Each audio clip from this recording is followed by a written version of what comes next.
My name is Sarah. I am 34 years old. And the moment the clinic director's voice cracked over the phone, I knew the silence wasn't just bad news. It was the sound of my life shattering. I was standing in the kitchen of a rental apartment I hated, staring at a stain on the linoleum floor, clutching the phone so hard my knuckles were white. "Sarah," Dr. Evans said, his voice stripped of that polished, professional confidence he usually wore like a suit. "We need you to come in. Now, bring Mark." "Tell me over the phone," I said, my voice barely a whisper. "The test was negative, Dr. Evans, we know that. We've accepted it. Why are you dragging us back?" "It's not about the test result," he stammered.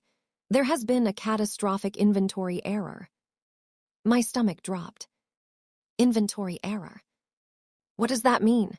I asked, looking at Mark, who was sitting at the tiny kitchen table with his head in his hands, grieving the child we thought we'd never have. "Sarah," Dr. Evans breathed, "your embryo, the last one, the high-grade male, it wasn't discarded." I froze. "Then where is it?"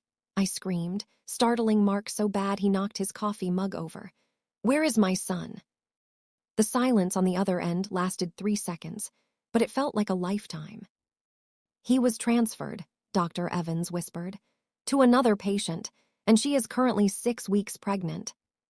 Please be advised that this story contains discussions of infertility, medical trauma, and high-stakes emotional distress. If you have ever felt like the world was crashing down around you while everyone else carried on like normal, hit that subscribe button right now. We are building a community here for the survivors." I dropped the phone. Mark scrambled to pick it up, his eyes wide, asking me what happened, but I couldn't speak. My brain was trying to process the impossible math of it. We had sold our 4-bedroom colonial house, the one with the tire swing in the backyard, to pay for this last round. We had downsized to this cramped 2-bedroom apartment. We had sold my car.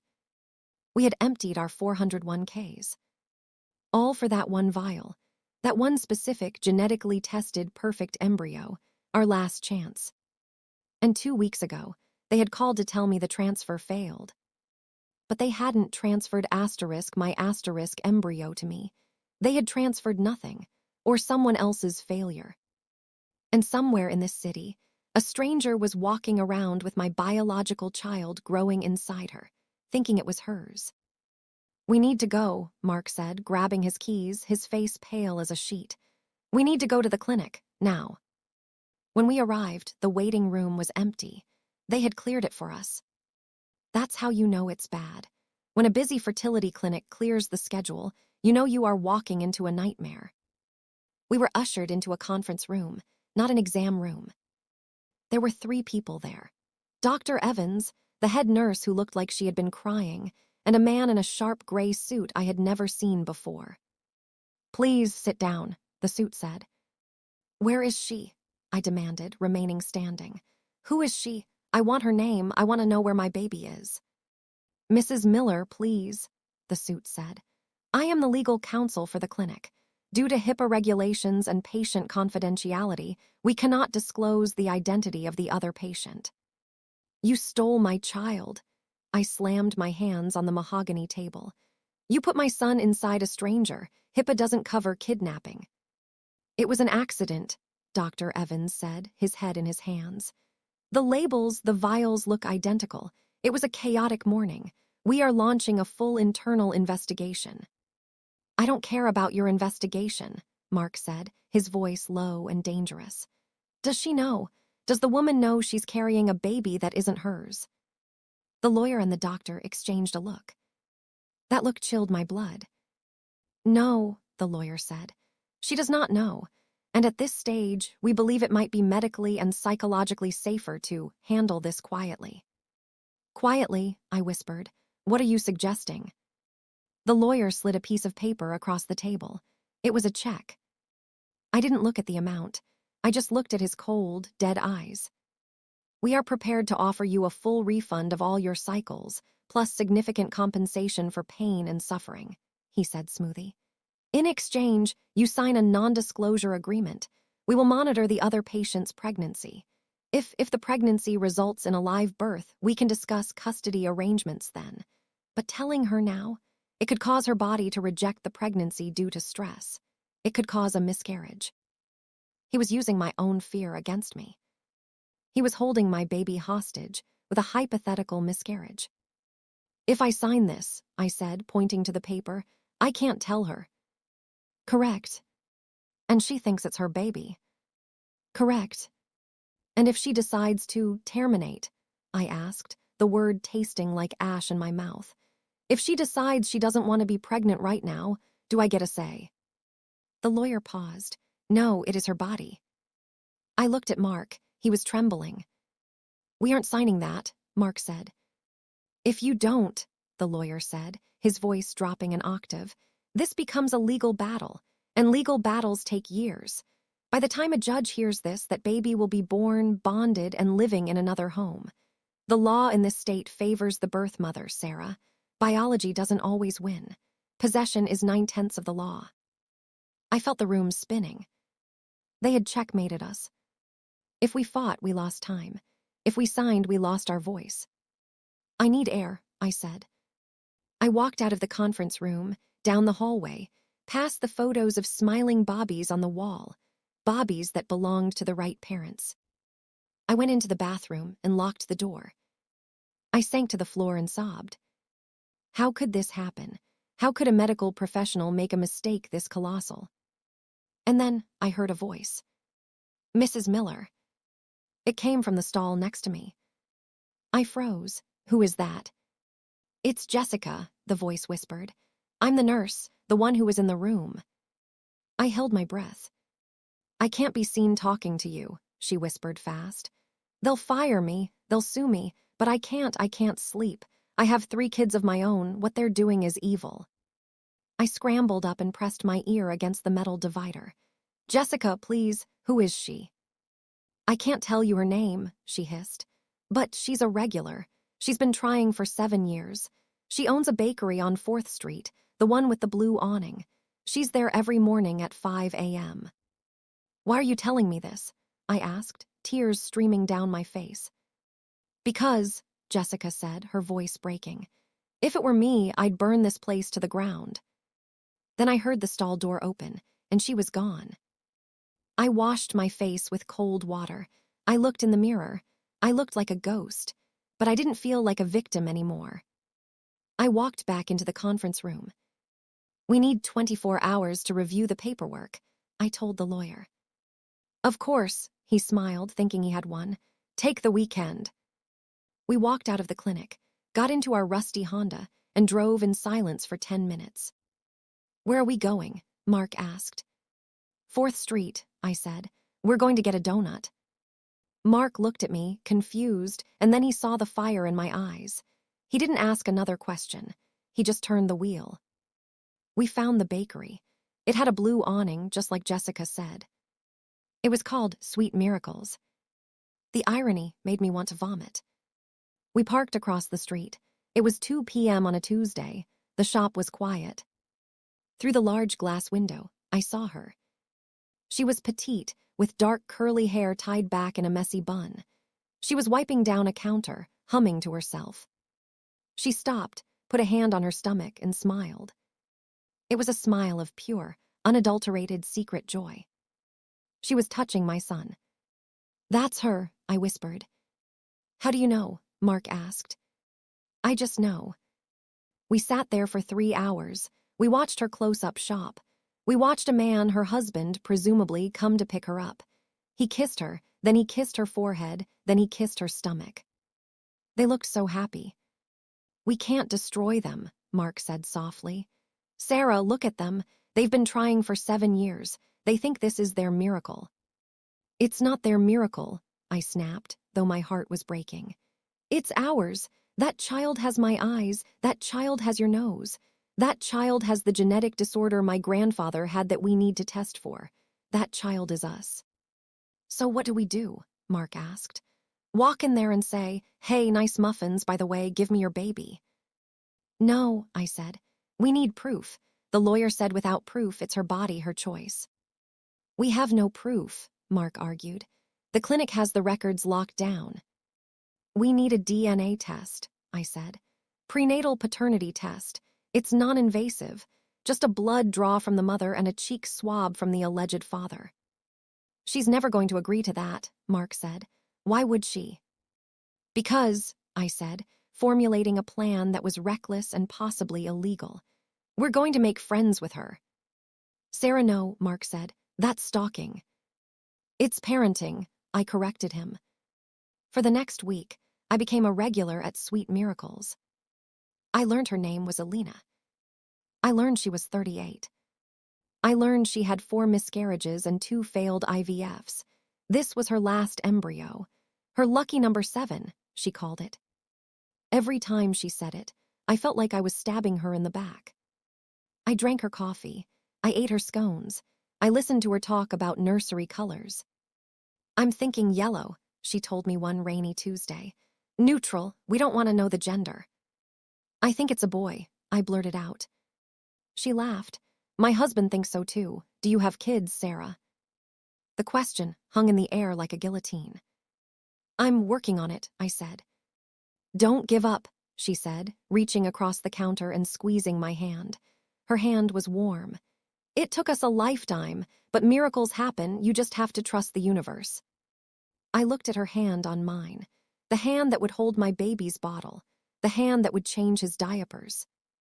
I couldn't do it anymore. The deception was eating me alive. Just then, the bell above the door chimed. I turned around. It was the man in the gray suit, the lawyer from the clinic. He spotted me immediately. He didn't look surprised. He looked angry. He walked right up to the counter, ignoring me, and looked at Alina. Mrs. Rossi, he said. Alina looked confused. Yes, can I help you? My name is Arthur Higgins. I represent the Fertility Center. We need to speak, in private. My heart hammered against my ribs. They were going to spin the narrative. They were going to tell her I was crazy. I'm a patient there, Alina said, wiping her hands on her apron. Is something wrong? Is it the baby? The baby is fine, the lawyer said, glancing at me with a smirk. But we have a security issue. There is a woman, a disturbed former patient, who has been stalking our successful clients. He pointed a finger directly at me. Alina's eyes went wide. She pulled her hand away from mine as if I had burned her. This woman, the lawyer continued, Sarah Miller, she has been following you. She believes, due to a severe mental breakdown, that your baby is hers. What? Alina whispered, backing away against the display case. Sarah, is this true? No, I yelled. Alina, listen to me. He is lying to cover their tracks. She needs to leave, the lawyer said calmly. I have a restraining order ready to be served. Alina, I pleaded, stepping forward. Look at me. I'm not crazy. Ask him about the inventory error. Ask him why they cleared the clinic last Friday. Ask him why they offered me $2 million to sign an NDA. The lawyer froze. He didn't think I would scream out the settlement offer in a bakery. Alina looked between us. She was scared, but she wasn't stupid. What inventory error? She asked the lawyer. Standard bureaucratic mix-up, he waved it off. It has nothing to do with you. If it has nothing to do with me, Alina said, her voice shaking but gaining strength, then why are you here? Why not just call me? Because we wanted to protect you from asterisk her asterisk, he gestured to me. I reached into my purse. Don't reach for anything, the lawyer shouted. I pulled out a photo. It was a picture of Mark. Alina, I said, sliding the photo across the counter. Look at this man. Look at his nose. Look at his chin. She looked at the photo. Now, I said, tears spilling over. When your baby is born, if he looks exactly like this man, will you remember this moment? Alina stared at the photo. She looked at me. Get out, she whispered. Alina. Get out, she screamed, grabbing a rolling pin from the counter. Get out of my store. Stay away from my baby. I left. I sat in my car and cried until I couldn't breathe. I had lost. The lawyer had painted me as the villain, and I had played right into his hands. 2 days passed. Mark told me we should just sign the papers, take the money, adopt, move to another state. I can't, I said. I can't sell him, Mark. On the third night, my phone rang. Unknown number. I almost didn't answer. Hello. I Googled the inventory error, a voice said. It was Alina. I sat up straight in bed. Alina. There was a forum post, she said, her voice devoid of emotion. From 2018, someone talking about a near miss at that clinic, and then I looked at my paperwork from the transfer day. The time stamp on the vial thaw, it didn't match the time I arrived. Alina, I whispered, I swear to you I am not crazy. I don't believe you, she said. I can't believe you. If I believe you, my world ends. I know, I said. I know how much you want this. I know you've named him. I know you're painting the room yellow. There was a silence on the line, a long, heavy silence. If we do a test, she said finally, and it proves it's mine, will you leave us alone forever? Yes. And if it proves it's yours, her voice cracked, what happens then? We figure it out, I said, together without the lawyers. Meet me at the urgent care on 9th, she said. In an hour, don't tell your husband, don't tell the clinic. I drove like a maniac. We met in the parking lot. She looked exhausted. Her eyes were red and puffy. We went in. She claimed she needed a prenatal checkup and wanted a paternity test because of a personal dispute. The nurse judged us, but she did the draw. I gave a sample of Mark's DNA that I had taken from his toothbrush, not court admissible, but enough for us to know the truth. We paid for the expedited results, 48 hours. The wait was agony. I didn't tell Mark. I couldn't get his hopes up again. 2 days later, I was sitting in my car outside the bakery. Alina came out. She was holding an envelope. She saw me. She walked over to my car window. She didn't say a word. She just handed me the paper through the window. I opened it. Probability of paternity, 99.99%. Father, Mark Miller. I looked up at her. She was crying, silent, streaming tears. He's not mine, she whispered. He's inside me, he's kicking me, but he's not mine. I got out of the car. I didn't know what to do. Should I hug her? Should I apologize? I'm so sorry, I said. Alina, I am so sorry. I wanted to hate you, she sobbed. I wanted to run away, but I looked at the ultrasound today, and I realized I'm just the babysitter. I'm the world's most expensive, heartbreaking babysitter. No, I said fiercely. You are not a babysitter. You are keeping him safe. You are the only reason he is alive right now. Just then, a black SUV screeched into the parking lot. It was the lawyer again, and 2 security guards. Mrs. Rossi, he shouted, getting out of the car. We strongly advise you not to speak to this woman. Alina wiped her eyes. She stood up straighter. She looked at me, then she looked at the lawyer. Sarah, she said, her voice hard as steel. Get in my car. What? Get in my car, she commanded. I jumped into her passenger seat. She ran around to the driver's side, locked the doors, and started the engine. The lawyer was banging on the window. Mrs. Rossi, you are violating your contract. We will sue you. Alina rolled down the window just an inch. You can't sue me, she spat, because I'm going to the press, and I'm taking the biological mother with me. She floored it. We drove to a diner 3 towns over. We sat in a booth, 2 women bound by a tragedy that wasn't our fault. Here is the deal, Alina said, putting her hands on her stomach. I am not aborting this baby. I am not giving him to the state, and I am not keeping him from you. Okay, I said, listening. I carry him, she said. I deliver him. You and Mark are in the room, and when he is born, he goes home with you. I started to cry. Alina, you would do that. But, she raised a finger, I want to be in his life. I don't want to be mom. I don't want to confuse him, but I want to be Auntie Alina. I want to see him grow. I want to know that my pain wasn't for nothing. Deal, I said, deal. The next 6 months were the strangest, hardest months of my life. Mark and I moved into Alina's guest room for the last trimester because the lawyer made good on his threats. He tried to evict us. He tried to freeze our assets. But once the story hit the news, the clinic backed off. The public outcry was too loud. I went to every appointment with Alina. I held her hair when she had morning sickness. I rubbed her feet when they swelled. We became a family. A weird, broken, beautiful family. The birth was hard. 20 hours of labor. When the moment came, Dr. Evans wasn't there. He had been fired. A new doctor was there. "One more push, Alina," I yelled, holding her left hand while her husband held her right. "I can't," she screamed. "Yes, you can," I cried. "Do it for him." And with one final, primal scream, she did. The cry of the baby filled the room. The doctor placed him on Alina's chest first. That was the plan. We wanted her to have that moment, to say goodbye, to say hello. She looked down at him. She kissed his wet, messy head. "Hi," she whispered. "Hi, little stranger." She held him for a minute, the longest minute of my life. Then she looked at me. Her eyes were full of tears, but they were clear. "Sarah," she said, "your son is hungry." She passed the bundle to me. I looked down. He had Mark's nose, he had my chin, and he had Alina's patience. We sued the clinic. We won. They are shut down now.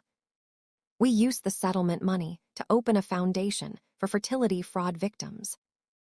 Alina is the godmother. She comes over every Sunday for dinner. My son Leo calls her Mama E. It's not the story I wanted. It's not the pregnancy I dreamed of.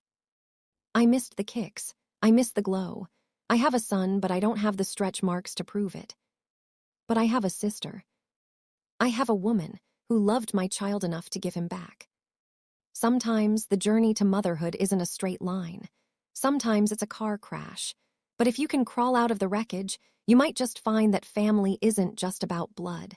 It's about who is willing to bleed for you. You are never as alone as you think you are. Tell me in the comments, what is the one thing someone did for you during your darkest time that gave you hope? I read every single one.